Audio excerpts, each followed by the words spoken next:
Hello, I am Wonder001 and this is my review of Carlock Connected Driver.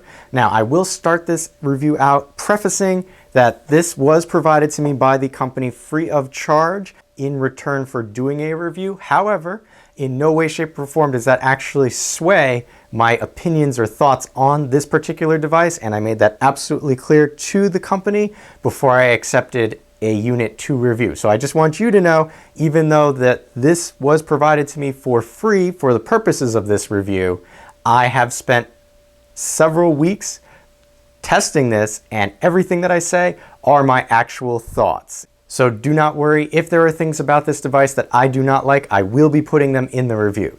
So with that out of the way, what is Carlock Connected Driver? It is very similar to something that you would get from like your car insurance, where you can plug it into your ODB port in your car. Now, every car after 1996, I believe, should have an ODB port, which is pretty much how your mechanic diagnoses your car and then overcharges you for what they say the computer told them your car needed. So what it does is it plugs into your ODB port and then will allow you to track certain events. If your car is moved, if your car detects vibration, if your car detects engine starting, if your car detects speeding or harsh braking, all of that gets recorded and sent to you via an application on your smartphone or a website. Now, the Carlock does come with two different apps. You have your Google Play app and your Apple Store app. I tested the Google Play app because I have an Android phone.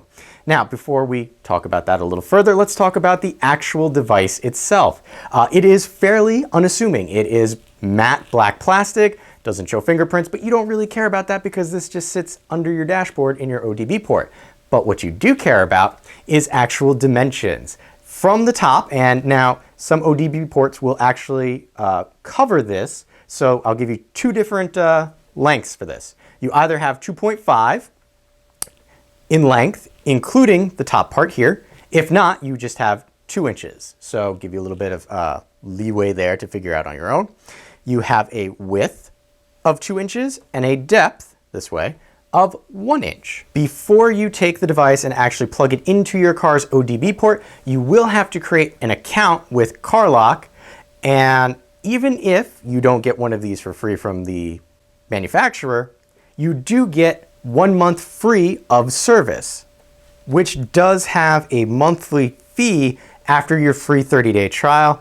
If you pay monthly, you're looking at $960 a month, whereas if you do a year, you're looking at $113, which is a little savings. So on top of the device itself, which is a one-time fee between $60 if you get this off of Amazon, to $100 depending on where you look at, you will also have that monthly fee. Now, if you do the yearly subscription, you also get 20 extra backup SMS, and we'll discuss my feelings about the SMS a little later. You can also individually purchase backup SMS notifications as well as backup calls, each of which would be $26 a piece.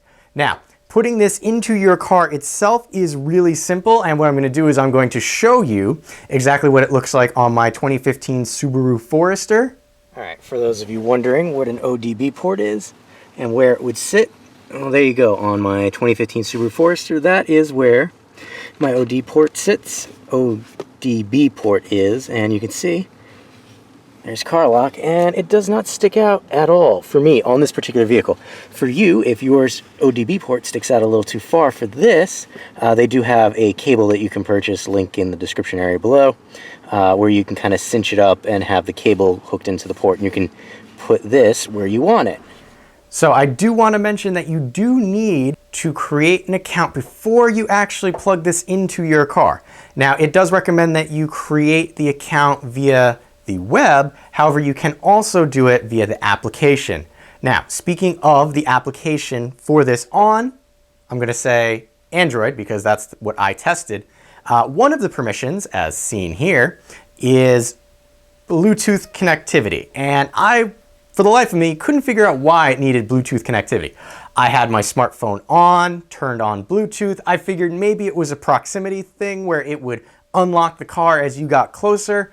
Not so much. The nearest thing that I can tell is when your vehicle is moved and you get a push notification with a very, and I hate to say this, obnoxious, like almost DEFCON beeping sound with bang, bang, bang. The Bluetooth permission is so that it can max out your volume if you're listening on a Bluetooth device. Because, and again, caveat, this is something I don't like. If it detects movement, like your car's moved somewhere else, for that one particular sound effect, it maxes out your volume. You can have your phone turned all the way down. If it detects your vehicle was moved, it maxes out the volume. Now, I do know some people would like that.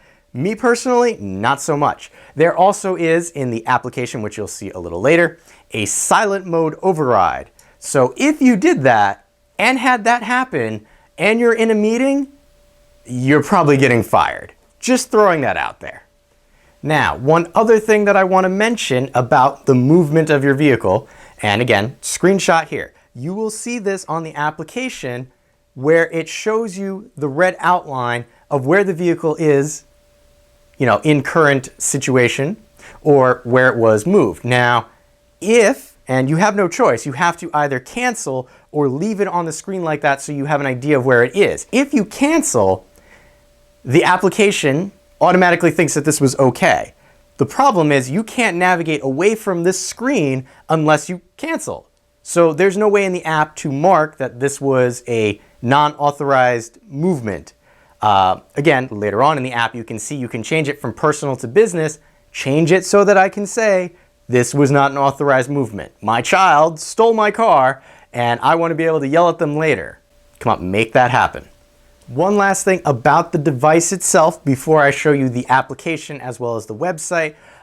Everything is housed within here. There's a little GPS, there's a little SIM, there's also an internal battery, because one of the notifications you can get is if this is removed from your ODB port, you will get notified. Now, I did test where I fully charged this, and by fully charged, I mean I left it in my car plugged in for 2 weeks, figuring that would fully charge whatever internal battery was in here. I unplugged this and then drove away. Left it in my car to figure out how long the internal battery would last. Now, if you're driving your car, the internal battery seems to last, while sending signals and all that fun, happy stuff, about 15 minutes. So, if somebody steals your car, or your child takes your car, or whatever, and unplugs this, you have about 15 minutes to figure out where they are. Because after that, it does not record unless it's plugged back into a power source. So again, another data point to consider. With that said, that covers the actual device itself. Now the important part, being able to see all the data that this is gathering. So with that, we'll take a look at the application, and then after which we will look at the website, because there are some things that the website does that the application cannot. This is the main screen of the Carlock app. You can see they have a red circle here indicating that the car is in an armed state.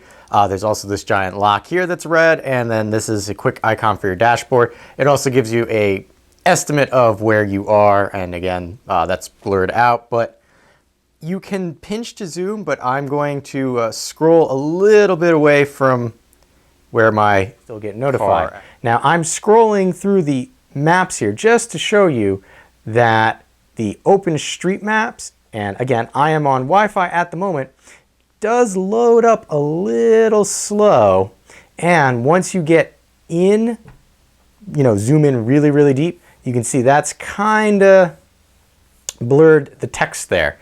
Now, the other thing to consider is there are no houses present here, so if your car was driven to one of these locations, you would have an estimate of where it was, not an exact position, house number 1 right here, as opposed to house 16 down here.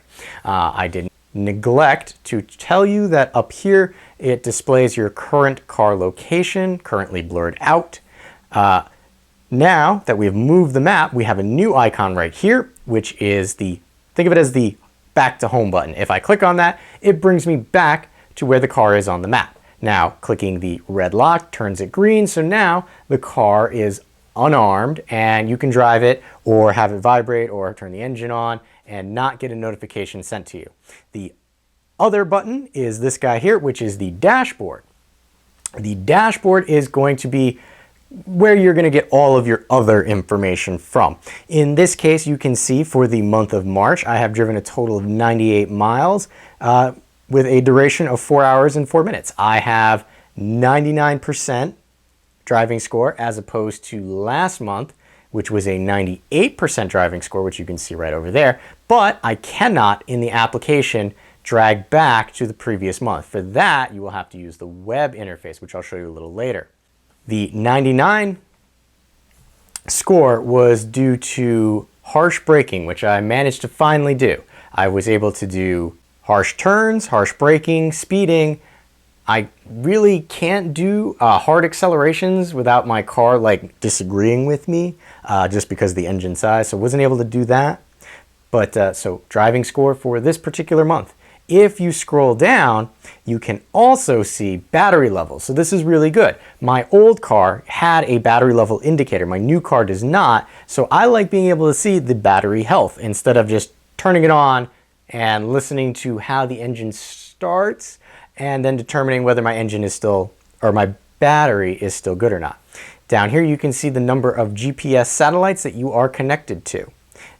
Coming back up to the top and moving to the next tab, which is logs, this is going to show you all of the items that happen to your vehicle. So here you can see engine start, here's a trip right there, there's another engine start and a smart lock timer. I'll explain that a little later. Well, I was trying to pull up a longer distance trip to show you, but you're going to have to deal with this one.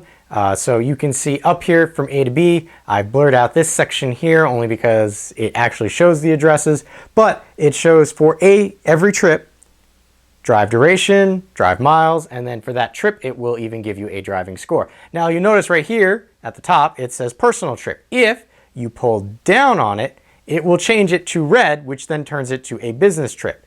And you can do that again to put it back to personal. Now, there's no real way of knowing that that's there, but I'm telling you, you can change it so that you can indicate personal trips versus business trips. So what we're going to do now is come across to the scheduler. What the scheduler does is this allows you to set on specific days, times where the car will automatically arm itself and unarm itself. Now, I will say that every time it arms itself and unarms itself, it does send you a push notification, so that can get annoying, especially if you do one of these and kind of forget to fill in the blanks. You'll get car is armed, car is unarmed, car is armed, car is unarmed, car is armed. So fill this out wisely. Next, you have settings. Here you can disable or enable your call notifications and SMS notifications. So talking about the notifications for a moment. I tested the push notification that comes from the app itself versus a call and an SMS for several different scenarios. First being turning the engine on. Push and call notification came within 2 minutes after the instance. The SMS notification never came. When I moved the vehicle, the call came within 2 minutes, the push notification came in 3 minutes, and SMS never came. The vibration, car rocked, push and call came within 2 minutes of the incident, while the SMS never came. Now, the movement of the car and the vibration I did at the same time, and it actually used 2 indicators. So I got credited 2 calls being made, even though 1 call to the phone was only made. Same with SMS, which just never came. And again, on US cellular carrier AT&T. So that's just my 2 cents about that. The other thing with the call notification that comes in, it's not labeled as Carlock. It's just a random number. When you pick up the phone, it automatically hangs up. So it doesn't give you any voice prompt saying who it is or what it is. Also, if you just let it go to voicemail, there's no voicemail that is left. So 1, you might not know who's calling you, and 2, you definitely don't know why you're getting the call. So my 2 cents on that, realistically, not, in my opinion, worth paying for these. Maybe the calls, but definitely not the SMS, because like I said, never got them. Push notifications can be iffy at times, but I think they're a little more reliable, definitely, than the SMS. All right, so here you have the different types of notifications that you can receive. Vibration, again, like I said, is if the car is shaken in any way, shape, or form. Signal loss is your GPS signal loss. Here you have auto lock enabled and harsh driving, so that's turning too harshly. You also have speed limit indicator. I have that set to 79 because I got tired of it going off when my wife drove my car. Down here you have smart car lock beta. What that is when you get to a specific location and the car is in an unarmed state and does not move for 13 minutes, the car will automatically arm itself again, which I like because I often forget to arm the car, but do not forget to unarm the car when I walk over to it. Here you have units of measurement, so imperial or metric. Here you have mute all, so what that is all notifications would be muted. And here you have override silent mode. Now, I definitely would not override silent mode. If your phone is in a do not disturb mode or a vibrate only mode, this will override that. Here you have profile that has some personal information. I'm not going to show you that, but it will show you a picture of your vehicle if you took one. It will also show you when your plan expires, as well as a few other things. Up here you have the 3 dots, which will take you to a tutorial. You can log out, or it will tell you about the app. You also have your Android Universal Share button. So really that is the Android app in a nutshell. So similarly to the app, the website has pretty much all the information that the application has. It uses the same OpenStreetMaps, which again is both a plus and a minus because I zoomed away from where the car is. The car itself will have a circle similar to this around it.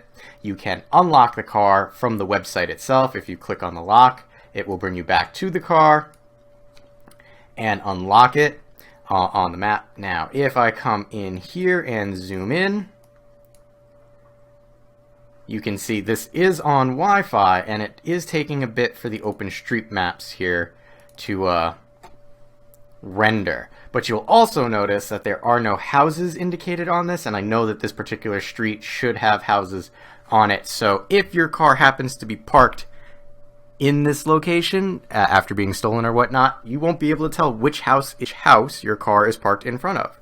So some of the things that the web page itself has that the application does not. You have your driving score here, which is very similar to the application on the phone.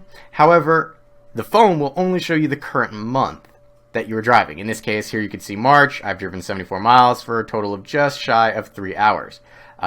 Total trips, 10. The total trips is something the application also doesn't show you. But the big thing is going back and seeing your previous month. Now here I can go back to February where you can see I had just shy of 600 miles with 14 hours, almost 15 hours of driving and 33 trips. Now the application when I was still in February said that I had 600 miles of actual travel. So there is a discrepancy between the two. But you can see the blue circle in this case indicates it normally would be the previous month, but since this is the first month that I used it, it's a perfect 100%. And then we have a 98% here, which was indicated by 2 speeding incidences, which I can show you because the other thing that you can have on the website that the app itself doesn't have is this driving trends, which will show you number of harsh brakings, number of harsh accelerations, number of harsh cornerings, and it will tell you harsh driving events per 100 kilometers. Now, what you don't see here is the speeding indication, which is perplexing, but it should be here. Now, the one thing with the speeding that I want to say is when the 2 initial incidences happened, the score actually was 96, not 98. What happened is the longer that you drive, more miles, your score can actually go up. So you can get back to 100, well, close to 100, even if you've had some harsh incidences. It will also show you driving per duration over here. And that is one of the big things that is different from the website, from the application. Now, the one thing with the speeding that I do not particularly care for is it only alerts you on the initial instance of that action. It does not show you on a map how long the incident happened for. So if you went over the speed limit that you set, it will just let you know that somebody did that. It does not show you for the duration on a map how long that was or where it was. Well, it shows you where the incident started, but not from where to where. So you can be over the speed limit and continue for several miles and only know where the incident actually started. Speaking of, if we come over here, we have trip history. From here, you get extra options that you don't have in the application, mainly downloading it as a CSV file or downloading it as an Excel spreadsheet. You can also use filters, which will let you do a few extra things. You can also sort by changing the order from ascending to descending. If you leave it as is, the most recent stuff shows up top. If we go back to the previous month, go for this particular trip, if I highlight it, one, that's not the address. I live in a condo complex, and it's trying to assume this one's a little more precise than the range that the application would give you. You have a little switch here, which you can change from a personal trip to a business trip. But you have to know that red or orange there indicates business trip. So that's a nice little toggle. If I click on the item itself, it will bring up the map. And if I zoom in over here, you can see what I'm referring to.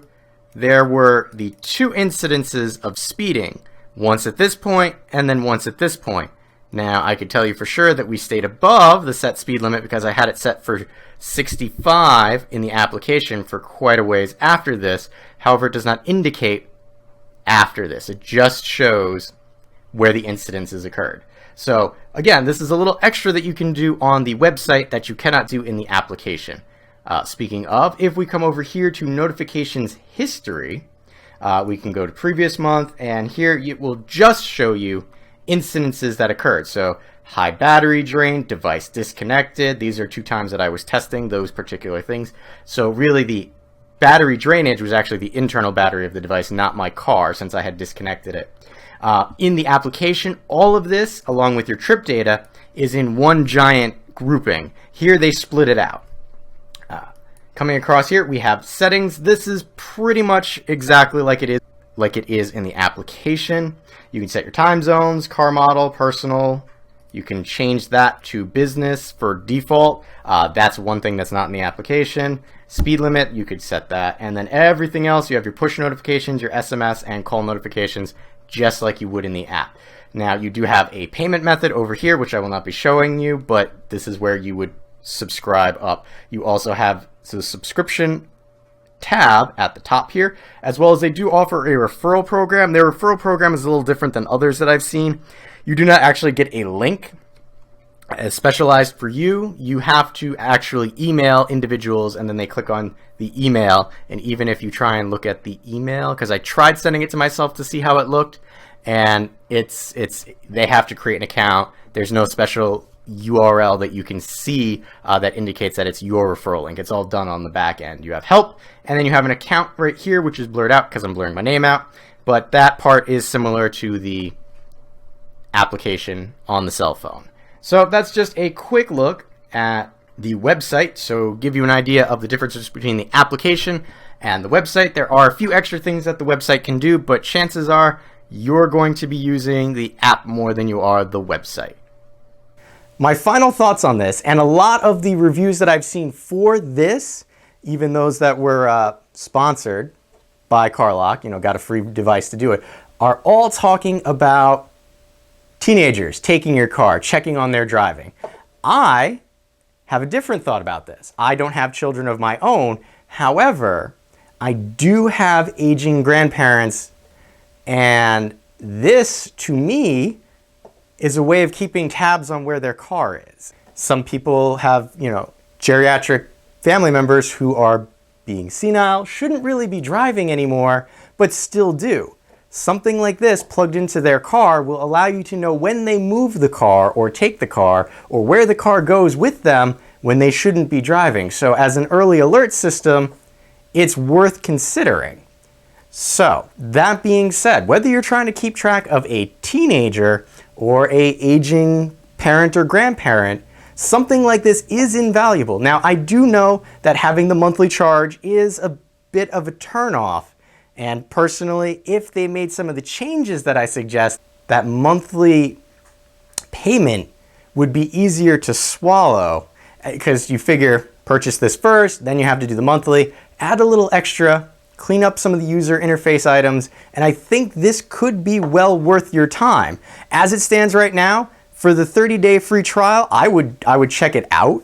At the very least, you would just be out for the device. If you don't want to continue your subscription, you don't have to. You can have multiples of these in several cars if you want, but just keep in mind each has its own subscription and each device itself you will have to pay for. But again, to me, it's worth checking out. I've always wanted to do something like this, but didn't want to go through my insurance because, well, every now and then people speed or harsh brake. You don't necessarily want your insurance company to know that, but you want to know that. So, with that said, I would give it a look. I really would. It does what it says it's going to do. A few places need a little improvement, but aside from that, for the price and the free month, I would check it out. With that said, I have been Wanderer001. If you have any questions or comments, please leave them in the area below. And again, as always, thanks for watching.